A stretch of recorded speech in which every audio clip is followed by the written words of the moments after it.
La lucha contra el olvido ha constituido desde siempre un pilar y horizonte para todo el movimiento de derechos humanos. La maquinaria del terror, orquestada por la última dictadura cívico-militar, revela la existencia de una burocracia de aniquilamiento con ideólogos y operadores de la muerte que instaló la hipótesis del enemigo interno contra todo intento de autodeterminación y liberación de las naciones del Cono Sur.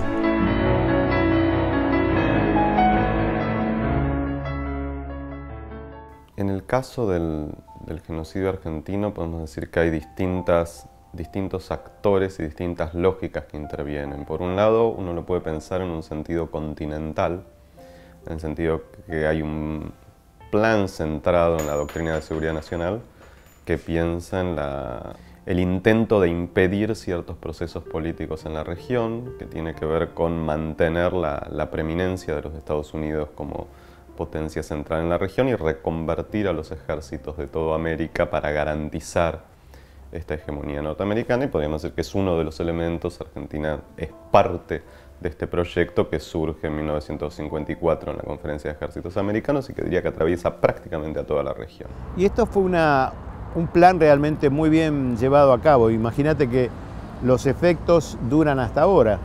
Quiere decir que pasaron más de 30 años y sin embargo los efectos todavía están. ¿Por qué? Porque hace muy poco tiempo atrás, no hace 100 o 200 años. El plan fue yo pienso, esa es una convicción que yo tengo, de que fue un plan creado para que trascienda al resto de la sociedad, le otorgue la inmovilidad, primero.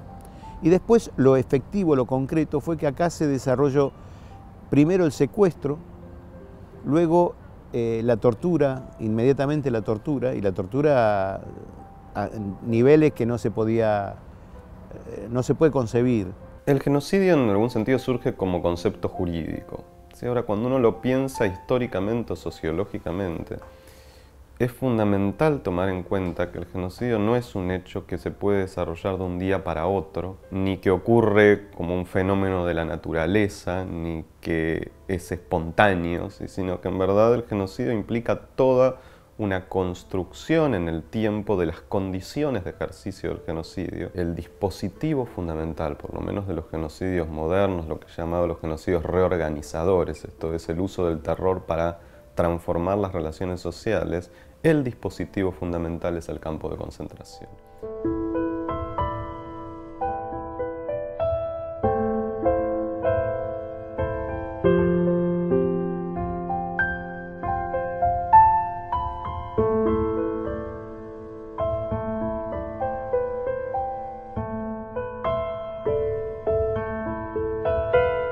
El tiempo, acá había una pérdida del tiempo.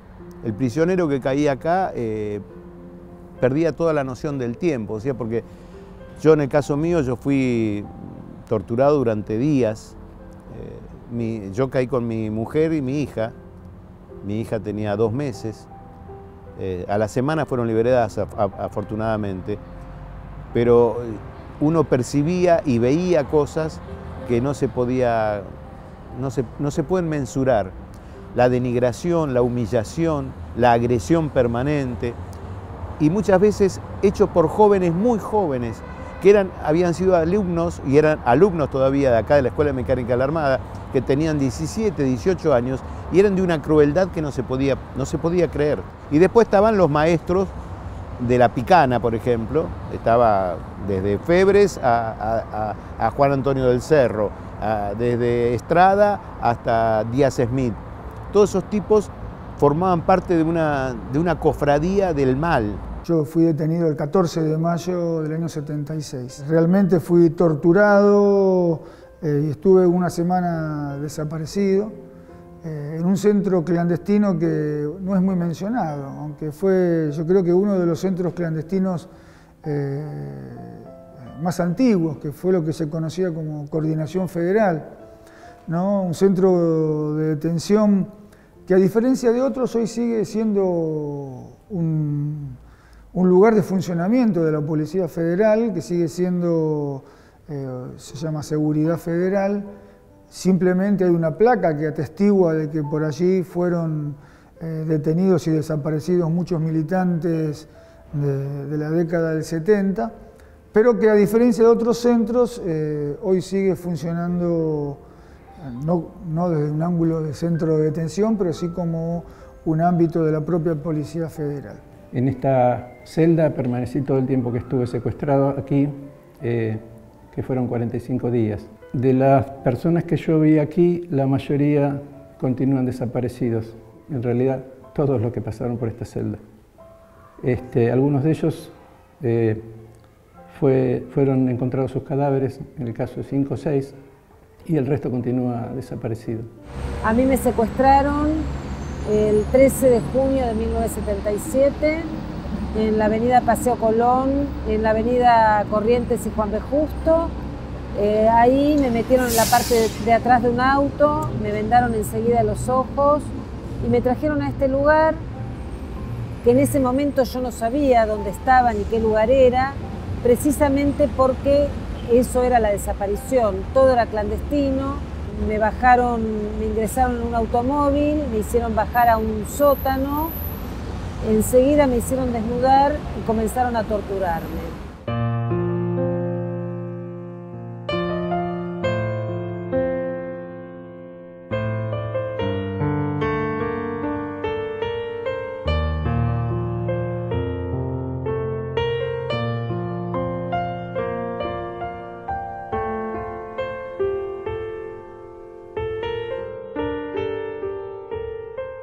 En general, después del secuestro, estacionaban aquí los autos de la patota.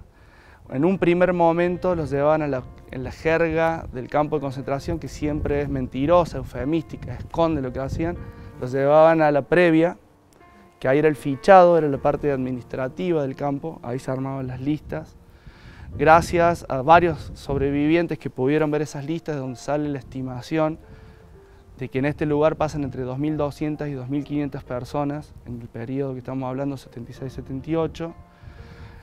En la previa, a veces con golpes, otras veces no, se da este fichado y el ablande. Generalmente, el tercer momento, primero secuestro, segundo oficina, eran llevados a una sala que estaba allá al fondo, que era la sala de torturas propiamente dicha. Y acá trabajamos mucho de que, si bien la tortura es una de las cosas más fuertes sobre el físico de las personas, no se buscaba matar a los detenidos desaparecidos en la sesión de tortura, sino extraerle la máxima cantidad de información posible en el menor tiempo posible. Silvina tenía 20 años, estaba embarazada de 6 meses y medio y fue secuestrada junto con Daniel, su marido, 2 días después del golpe de Estado. Por supuesto, como toda madre, común que era salir desesperada a buscarlos a ellos dos. Pero nunca pensé que no los iba a ver más.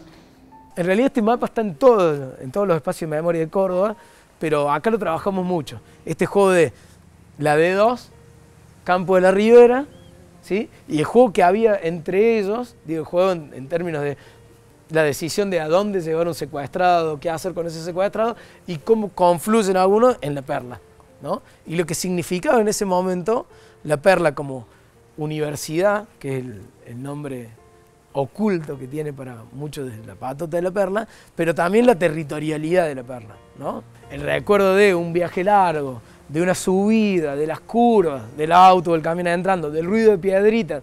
Digo, son todos testimonios que hoy en las inspecciones oculares los jueces pueden vivir también.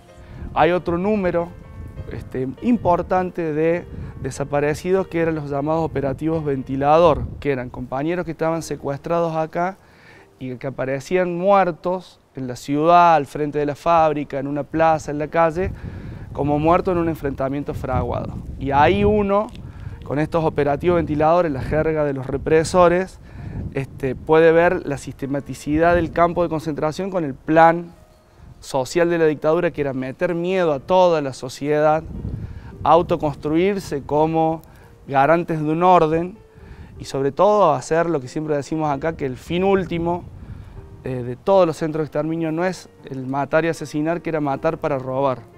Matar para robarse los bienes de las personas en un secuestro, matar para robarse los chicos apropiados, matar para robarse un país, digamos. En nuestro país han desaparecido personas. Esta es una tristísima realidad, pero que objetivamente debemos reconocer. Tal vez lo difícil sea explicar el por qué y por vía de quién esas personas han desaparecido. Una de las primeras cosas que hacían era sacarle a uno la identidad. Yo en ese momento dejé de llamarme Ana María Cariaga y pasé a tener un código, una letra y un número. En mi caso era K04. Y digo que era parte de la desaparición porque eso era la desaparición. Era como si a uno se lo hubiera tragado la tierra. Y en ese marco de clandestinidad, el método por excelencia que utilizaban con sus víctimas era la tortura. Yo me recuerdo claramente,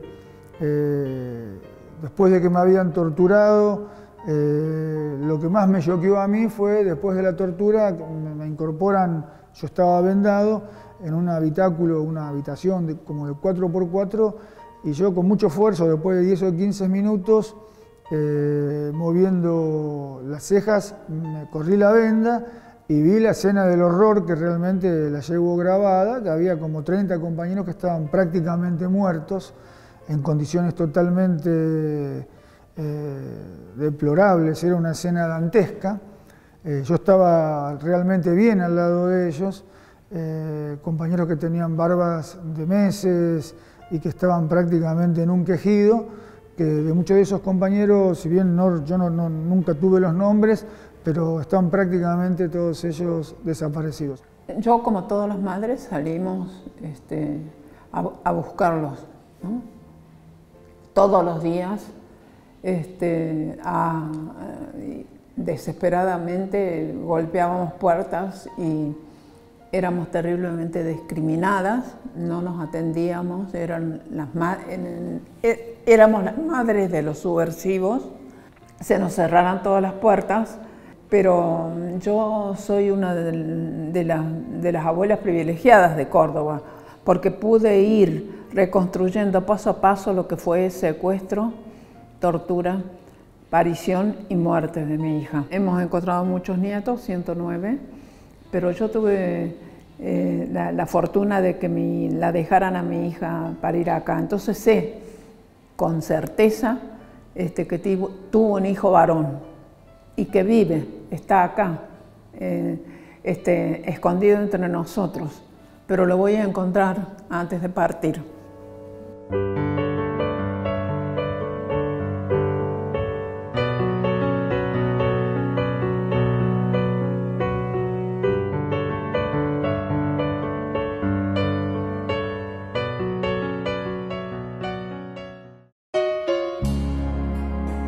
Fueron más de 600 los centros clandestinos de tortura y desaparición dispuestos por todo el país, en los que de forma regular y sistemática se procuró sustraerles todo rasgo de humanidad e identidad a los y las luchadoras del pueblo. Bueno, nosotros estamos en un lugar que fue un centro clandestino de detención perteneciente a la Policía de la Provincia de Córdoba, al Departamento de Informaciones específicamente, que funcionó desde 1974 como centro clandestino de detención, y aquí entonces es el lugar de detención, de tortura y también de exterminio de los detenidos, y luego del 76 es parte del circuito de represión y por lo tanto más de tránsito, pero siempre con una función extrema y cruel de la tortura rápida e intensa para poder sacar información a los detenidos. Nosotros tenemos relatos que fuimos relevando de los vecinos que cuentan cómo este lugar que era tan abierto, que ellos conocían, que habían transitado, se empieza a cerrar. Y es una hectárea, es un predio grande, y se empiezan a tapiar las ventanas. Hay gente que recuerda los ruidos que se escuchaban, la entrada y salida de camiones, gritos, tiros, olores fuertes. Hay gente que dice que no escuchó nada. Orletti es un campo clandestino de detención relativamente pequeño, pero tomó cierta notoriedad también por el tema de que se lo vincula como una base del Plan Cóndor. Yo no tenía idea de dónde estaba en absoluto, ¿no? Uno era transportado vendado en el piso del auto y se pierde cualquier referencia geográfica. La única noción que tenía es la distancia del recorrido del vehículo, pero podía ser el Gran Buenos Aires, podía ser la capital. Yo más bien tendía a pensar que podía ser el Gran Buenos Aires porque de ninguna manera se me hubiera ocurrido un lugar como este, que es una zona de casas, es un barrio común de la ciudad de Buenos Aires. Entonces no entraba dentro de mis cálculos, ¿no? No es azarosa la elección de un predio en medio de la ciudad.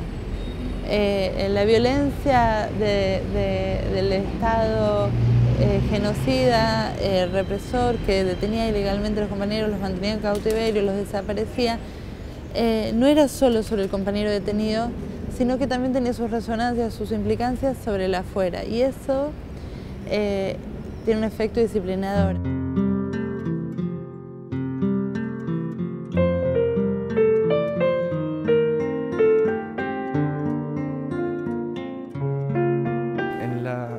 Maquinaria de exterminio, uno tiene que pensar que quizás las peores cosas que hemos construido los seres humanos, y particularmente muchos en diferentes lugares del siglo XX, son los campos de concentración.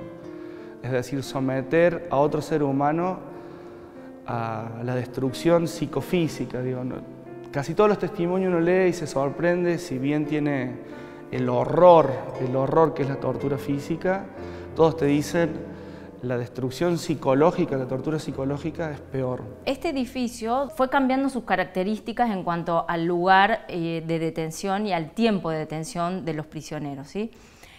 Frente al Cordobazo, bueno, aquí se trajeron cientos de ciudadanos, pero a partir del 72, con el inicio de algunas organizaciones más ligadas a la lucha armada, también se traían los detenidos aquí a modo de torturarlos de manera muy intensa y muy violenta para sacarles la información de su propia organización. Este es un lugar realmente de un significado muy fuerte, lo que significa la instalación de un hecho cultural que fue la aceptación del terrorismo de Estado, quizá como una especie de naturalidad, y que se clavó en el conjunto de la sociedad, impidiéndole hablar, impidiéndole mirar la historia de frente, impidiéndole mirar la vida de frente. Y así convirtió a una sociedad que era contestataria, que era constructora de su propio destino, la construyó en una sociedad absolutamente insensible y mirarse el ombligo permanentemente.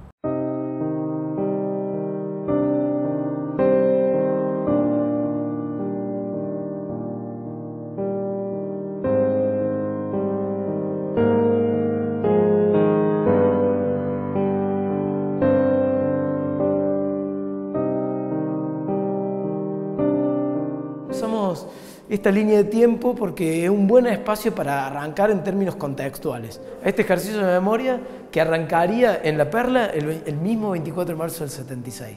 ¿No? Entonces uno trabaja ahí, bueno, a ver qué pasó ese día, ¿Qué saben de ese día? La escala represiva es sobre todo el pueblo argentino con distintos métodos, con distintos espacios.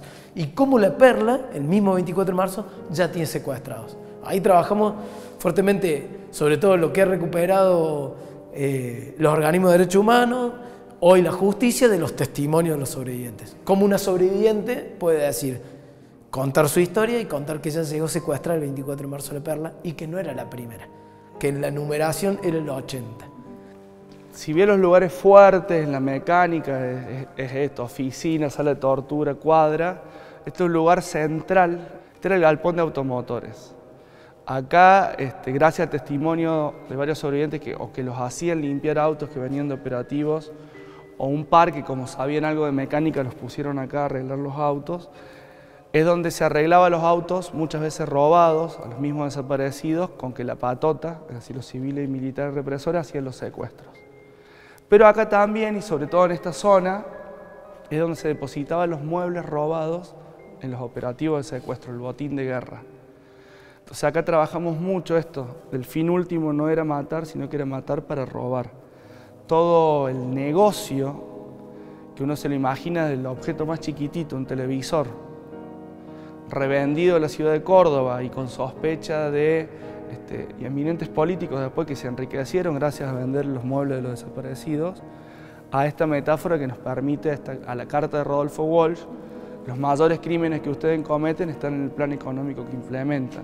Cabría pedir a los señores comandantes en jefe de las tres armas que meditaran sobre el abismo al que conducen al país tras la ilusión de ganar una guerra que, aun si mataran al último guerrillero, no haría más que empezar bajo nuevas formas, porque las causas que hace más de 20 años mueven la resistencia del pueblo argentino no estarían desaparecidas, sino agravadas por el recuerdo del estrago causado y la revelación de las atrocidades cometidas.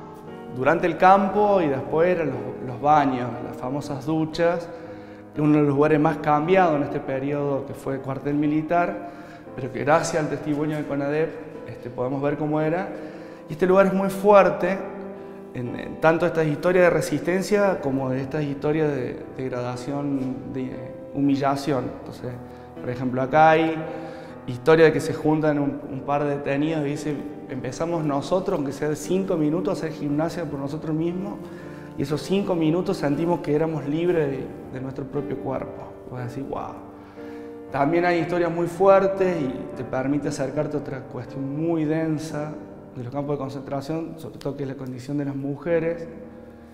Hay un par que te dicen, nos vamos a duchar, entre comillas, porque era un chorro de agua helada nomás, y sentir que sos espiada por los gendarmes te humilla un montón, para no profundizar en eso. La historia de este campo se inicia con los Comandos Libertadores de América, que incorpora gente que venía de las 3A, pero las características y las diferencias, mejor dicho, con las 3A son, en principio, el modo operativo. Las 3A, por lo general, secuestraban a una persona y a las 24 o 48 horas aparecía muerta. Esta es una foto del año 1984, cuando viene la CONADEP, y acá se ve los calabozos, que es el lugar donde estamos parados en este momento, los accesos, y esta es la indicación que tiene el piso de cómo estaban ubicados estos calabozos y la orientación de cada una de las puertas. Cuando se demuelen los calabozos, el ingeniero a cargo de la demolición decide, sin explicar muy bien por qué, guardarse una de las puertas de esos calabozos. Lo curioso de la puerta es que presenta orificios de bala, orificios proyectiles. Y bueno, hace aproximadamente un año nos llama y nos dice que tiene esta puerta y que la quería donar al sitio de memoria.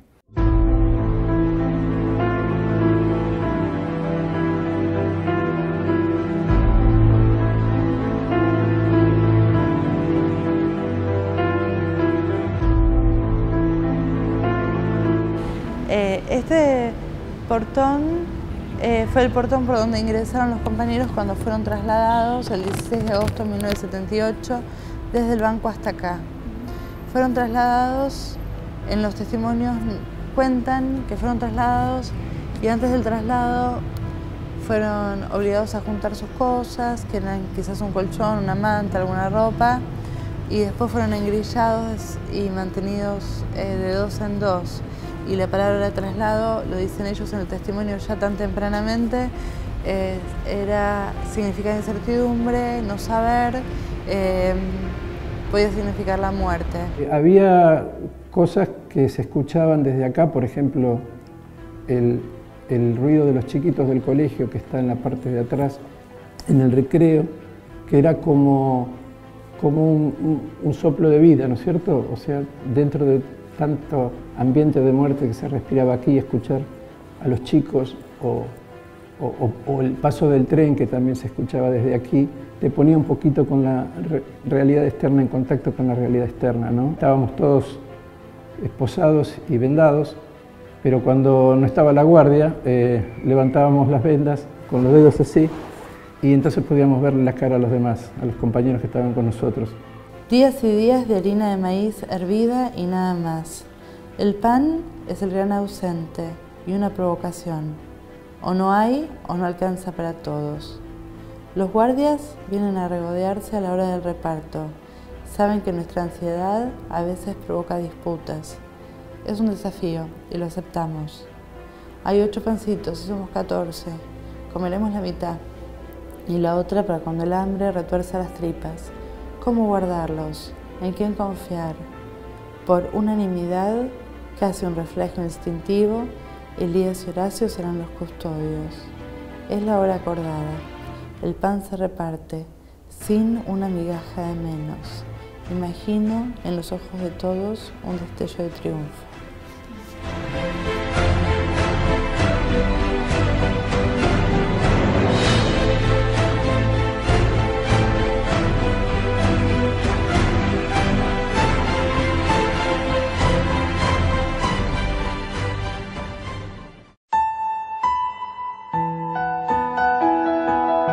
Los sitios de la memoria, alzados donde funcionaron los principales centros clandestinos, no solo implican un profundo proceso de resignificación del lugar físico y material, sino una custodia de la experiencia colectiva y popular, un inventario de los sueños, luchas y utopías de un pueblo que caminaba en revolución.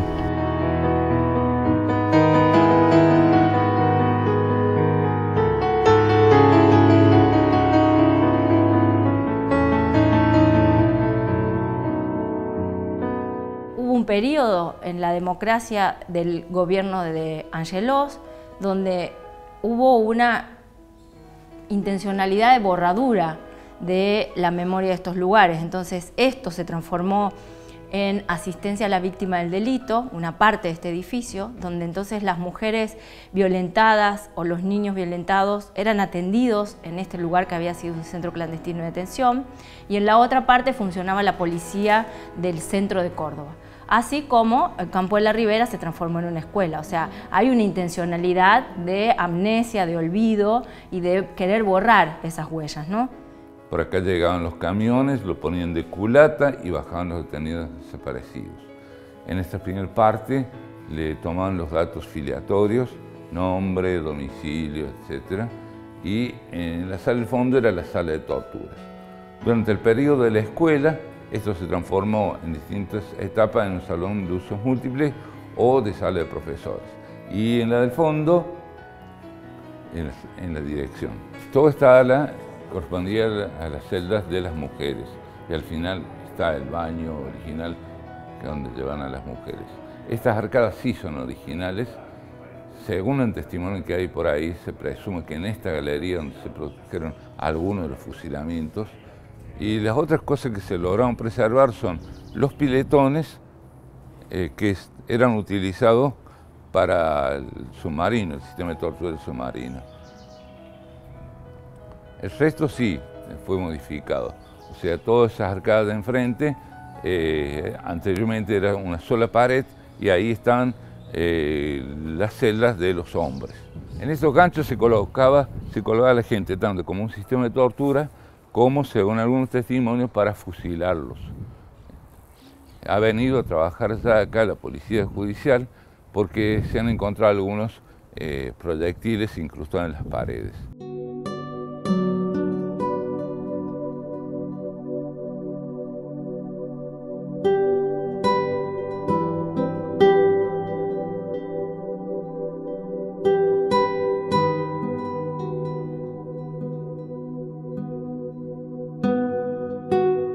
la ex ESMA, que precisamente lo que se ha hecho es como parte de las políticas de Estado, es revertir un lugar que fue concebido para el horror, que fue concebido para el dolor, convertirlo en un lugar de esperanza, en un lugar de formación, un lugar que recupere la memoria, pero con la mirada puesta en el futuro.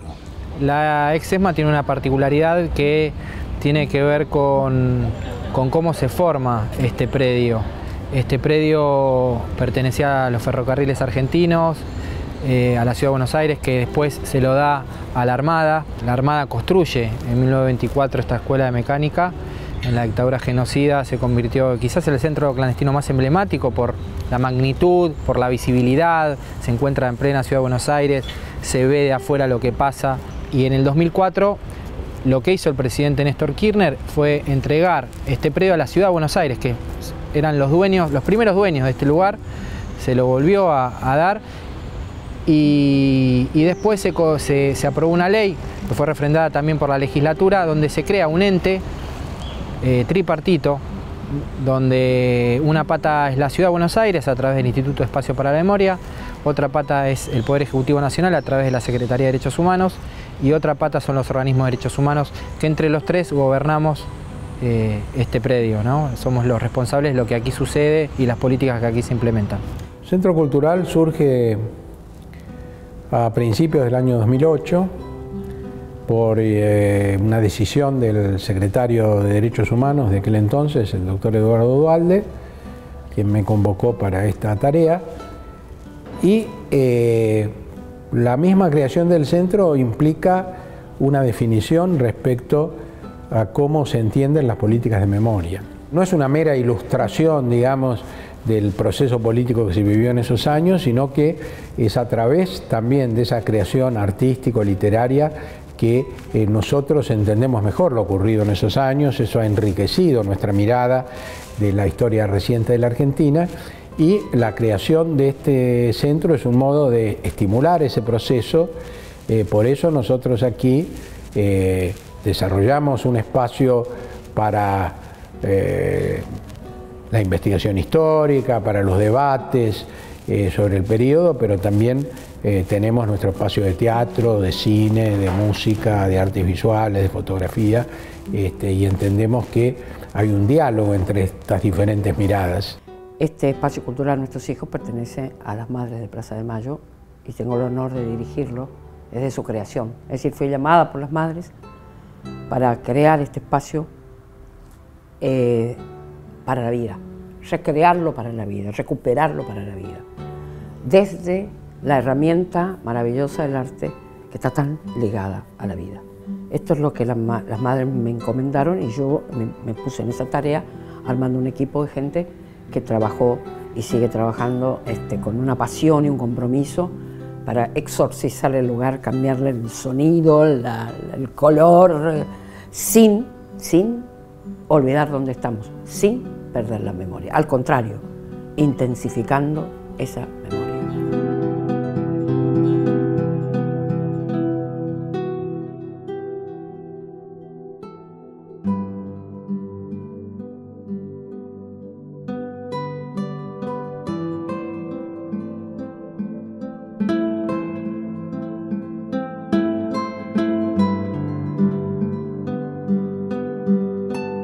En Irrecune hay luz y hay amor, mucho amor, porque se construyó con el amor colectivo. La gente comprendió el mensaje de las madres.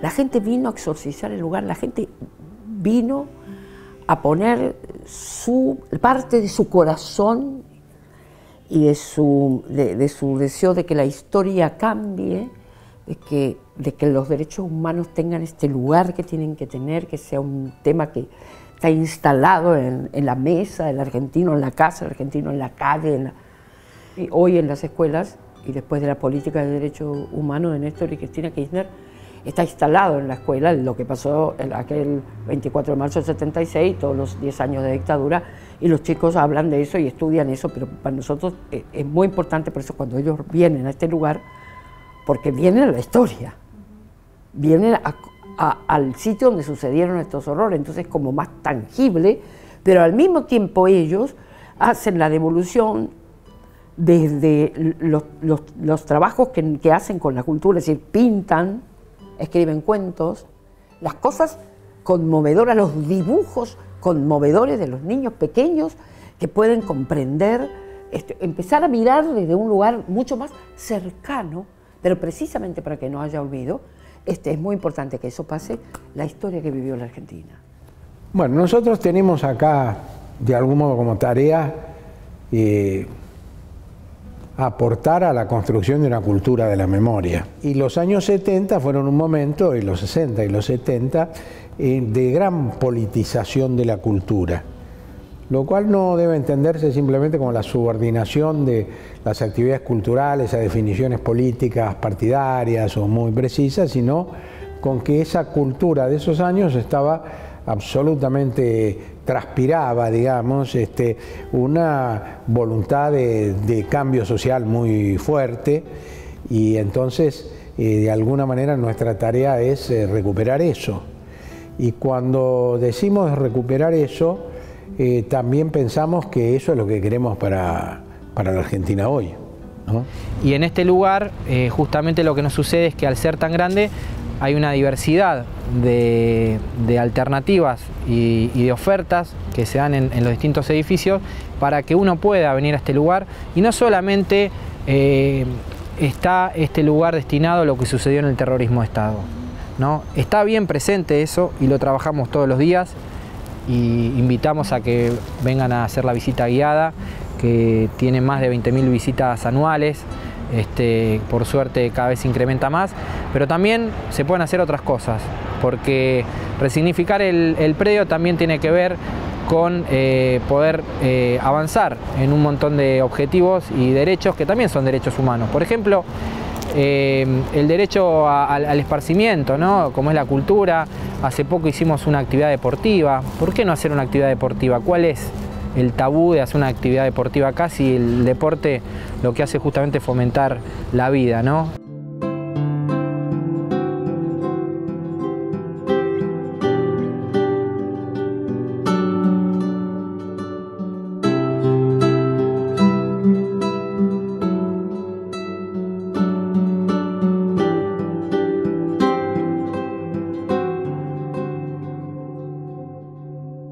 La memoria decía mi hermano Eduardo Luis, la memoria es un arma cargada de futuro. Digamos que con la memoria nosotros pretendemos construir el futuro, que no significa estar anclados al pasado, ni significa estar trabajando por la nostalgia, ni mucho menos por la venganza.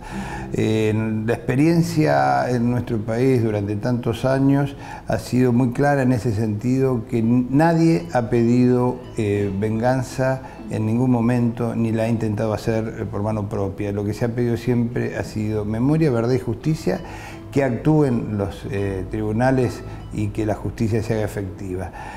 Nunca se pidió la creación de una comisión especial, ni una comisión investigadora, ni tribunales especiales, ni nada por el estilo. Lo que queremos es que la memoria sea una construcción colectiva que permita sepultar definitivamente en el pasado todas esas situaciones que lamentablemente vivió nuestro país.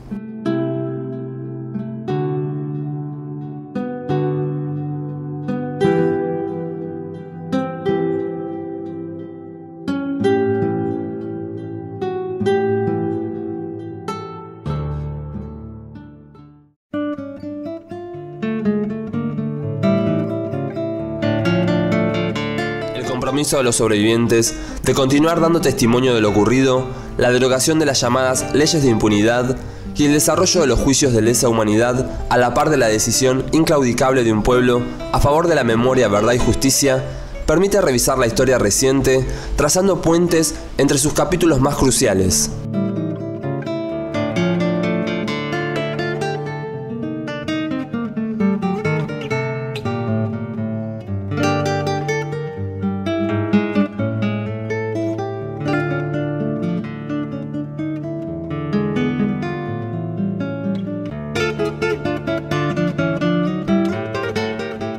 A partir del del piso que nos dio la ley 9286, ¿no? La ley de la memoria. Tal vez la frase que nosotros más repetimos y seguimos repitiendo es que estos espacios son siempre espacios en construcción. Es una memoria en construcción permanente, ¿sí? Es algo que no cesa, no es que porque nosotros ya tengamos instaurado el museo de sitio y el archivo hemos dejado de pensar en esa construcción constante de la memoria. Porque también creemos que la memoria es un derecho que todos tenemos, pero también es una obligación y por lo tanto como obligación es un trabajo cotidiano que todos debemos llevar adelante, todos los que trabajamos acá, que somos trabajadores de la memoria, pero también todos aquellos que participan de este lugar. Desde la memoria discutir la política y armar políticas de memoria es algo que creo que también aportamos un granito de arena con estas instituciones. Nuestro deseo es que se haga política de Estado, que sean políticas de Estado que, obvio, con los vaivenes de quienes gobiernan, por ejemplo, la provincia de Córdoba va a tener cambios, va a tener empuje hacia adelante, va a empuje para atrás, pero que sea un hito tan difícil de borrar que, aunque quienes están en las antípodas políticas no puedan cerrar los espacios de memoria, porque esta memoria es de todos. Hay algo básico que construimos que, si uno no repudia lo que sucedió en estos lugares y quiere ser dirigente político, evidentemente no es un dirigente político de la democracia. Estamos en lo que se construyó como una sala de represores o una sala, podríamos decir, de una sala pública en donde lo que le invitamos a las personas es a conocer una especie de legajo de quienes eran la Patota de la Perla. Una especie de legajo construido, gran parte de esta información es la información que aportó sobre todo la Comisión Escrache de la organización Hijo en Córdoba, a la justicia. Ahí se cruzaron algunos datos con lo que tenía la justicia y resultaron esta especie de legajo, en donde uno puede recorrer en esta sala una historia personal de cada uno de los que integraron la Patota de la Perla, donde podemos ver los nombres, sus DNI, su domicilio y un poco sobre todo lo que se rescate es la actuación que tuvieron durante la época de la dictadura y sobre todo cuál es la situación legal en términos de juicio. El avance de todos los juicios a nivel país, el sexto acá en Córdoba, inclusive está posibilitando que los militantes de aquellos años digan, sí, yo militaba en tal lugar. Se puede discutir políticamente, se puede desde hoy repensar aquellas prácticas, pero no es una vergüenza y no es una culpa el ser militante. Al contrario, gracias a la estrategia de los compañeros de los organismos, el ser detenido, desaparecido y comprobar una militancia política es un agravante del delito y que nos lleva a esta gran lucha que es que el genocidio en Argentina centralmente fue por razones políticas, el exterminio de formas diferentes de pensar y actuar la política. Recién veía las manos cuando cantaban el himno, veía los brazos de mis compañeros, de la generación que creyó y que sigue creyendo en los que quedamos, que este país se puede cambiar. Cuando escuchaba a hijos recién, también vimos la claudicación a la vuelta de la esquina. ¿Por qué es difícil? Porque muchos especulan, porque muchos están agazapados y muchos esperan que todo fracase para que vuelva la oscuridad sobre la Argentina, y está en ustedes que nunca más la oscuridad y el oscurantismo vuelva a reinar en la patria. Hay lugares donde todavía no se ha llegado a tener ninguna sentencia, hay algunas provincias que todavía no han tenido su juicio completo, pero que están en trámite, y creemos que también otra frase que decía mi hermano, es preferible una justicia tardía que una impunidad eterna. Entonces la justicia está llegando con dificultades, las complicidades con el pasado son muy grandes, las complicidades no han sido solamente de los que actuaron en su momento en la dictadura cívico-militar. Sabemos que esa dictadura estuvo impulsada por los civiles para implementar una política económica, con lo cual no estoy rebajando la responsabilidad de los militares, sino estoy poniendo en su lugar la responsabilidad de los civiles. Y evidentemente esos civiles siguieron estando ligados al poder aún en el periodo de inicio de la construcción democrática, y hicieron todo lo posible para no revisar el pasado, y ahora cuesta mucho más, que lo que hubiera sido mucho más sencillo de hacer si se hacía inmediatamente cuando se pudo terminar con la dictadura cívico-militar. Para algunos nunca hay forma de reparación y para otros podemos verlo de otra manera. Si nosotros tomamos la historia de nuestra patria, o sea, tenemos una historia quizás para abarcar desde la Revolución de Mayo, no quiere decir que antes no ha habido historia, ¿no? O sea, que quede claro esto. Tenemos una historia de cómo las clases dominantes permanentemente han masacrado al pueblo. Si nosotros no enmarcamos esto como una parte de continuidad de nuestra historia, no vamos a poder tener, en todo caso, una visión clara de cómo terminar con la explotación, de cómo lograr tener una sociedad más justa. Y yo creo que todas estas cosas tienen que ver con la memoria también hacia futuro, porque en alguna ocasión que vine invitado con algunos chicos de la secundaria para contarles la experiencia y cómo funcionaba Orletti en la medida de mis conocimientos y mis pocas posibilidades de contarles, sentí que servía, ¿no? Como le pasa a mi propio hijo en el colegio, que lo llevan a hacer una visita a la ESMA o se va enterando de a poquito de cuál fue el proceso que vivimos, y yo creo que es lo mejor que nos puede pasar es que la juventud, las nuevas generaciones tengan esa memoria que nosotros también tenemos, y que creo que hay que recrearla siempre porque es la mejor manera de preservar el futuro nuestro, de nuestro país, ¿no es cierto? Como algunos teóricos dicen, la memoria es como una mariposa que en función de cómo está aleteando uno puede ver ciertos dibujos o ver solo una línea, ¿sí? Y me parece que esa metáfora es linda, es interesante. Creo que la memoria es un gran desafío siempre, un gran desafío. Y un desafío a poder mirar ese pasado, pero sobre todo, como siempre se dice, hacia el futuro, ¿sí? Porque lo que se construye siempre es hacia el futuro.